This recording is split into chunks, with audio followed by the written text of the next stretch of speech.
Yo, what's going on out there in them digital streets? This your player partner Watt checking in, and this is the Dropbox, and let's get into it. Yeah, man, and don't forget to like, share, and subscribe, and let's get into this clip. I Karanan, Saspapi Kak, Tachutat, Fafwaluinan Tut Laljak. Hashi Square Lalo. As foreign as the language Gloria McIlway is speaking may sound, it's native to this country. Mam Karai Lal, Tut is a language that was created here in America by American slaves. It's a system of reading that was secretly devised at a time when slaves weren't allowed to learn to read. And if they were caught, the punishments were terrible. In spite of the risk, mothers taught their children, and the language was handed down from generation to generation. That's how it was in Gloria's family. I learned to speak Tut language when I was very young. I heard my mother and her sister speaking it when my aunt would come to visit. She sounded the consonants and spoke the vowels, which is how you do in Tut. Because when you're speaking Tut, you're spelling the exact English word. You're simply spelling it by using its actual phonetic sound. So Tut became a way for slaves who could read to read aloud to those who could not. But more importantly, it became a way for slaves to speak to each other secretly. 30 years ago, the former office administrator started to research and study Tut seriously, and eventually opened an office in her home. The result is the first book ever written in Tut. Of the 1,500 books that I had in original print, I've sold about 700 of the books myself. And I also have a website. If you click on the little picture of the word H-E-L-L-O, you'll hear Tashi Squirrel. That's hello in Tut. Since her retirement, Gloria McIlwain devotes all of her time to spreading the word about Tut. I would like everyone to know that Tut language is here, its origins, the fact that it is a piece of American history, and that it is the type of information that shows how self-determination and self-reliance can come about and be used no matter what the circumstances. Yeah, man, so that was the clip about the Tut language. I know it's getting all the rave on social media right now through TikTok. A lot of youngsters kind of stumble across this, and they were able to kind of breathe life into a almost dead language.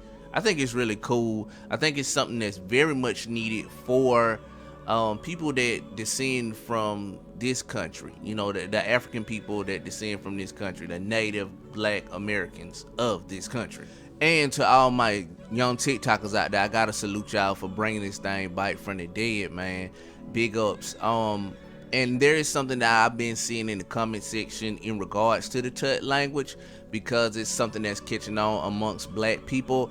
What I will say is this: when it comes to other people learning it, I don't feel no type of way about it, because it's an open source language. So the same way like you got French and Spanish and Latin and all of these other different languages from these different places around the world.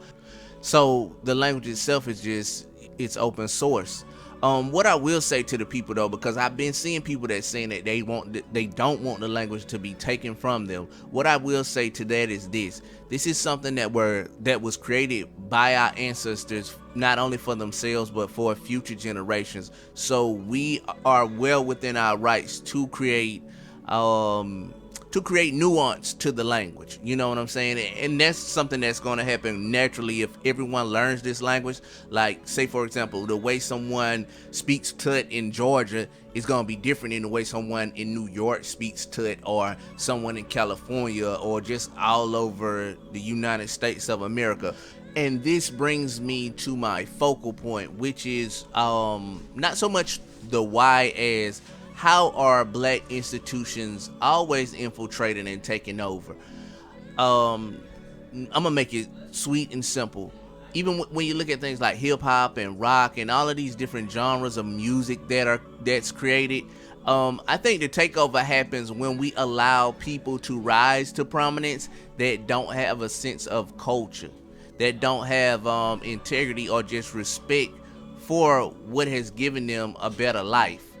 Oftentimes we will allow hood rats and hobgoblins in these areas, and then that's where the chaos and destruction happens. And then you end up and you wake up one day and a white guy is the king of hip hop. Like, what the fuck?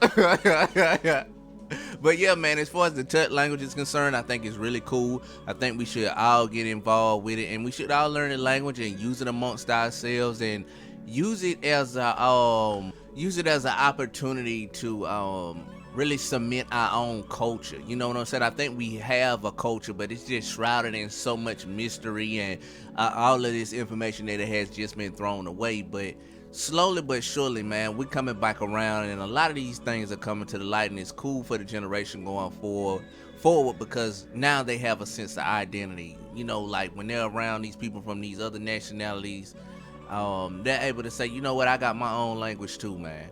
And so that truly makes them unique and stand out, and yeah, that's dope, man. Also, another thing too, before I get up out of here, as far as the language is concerned, you know, all the people that are enthusiastic with learning it and want to learn it, then help those people learn it. These niggas that don't want to learn the shit, like I say, these hood rats and hobgoblins, when you start speaking that Tut shit, I'll be like, do you know Tut? They're gonna be like, Tut? What that? King Tut? Ponce de Leon?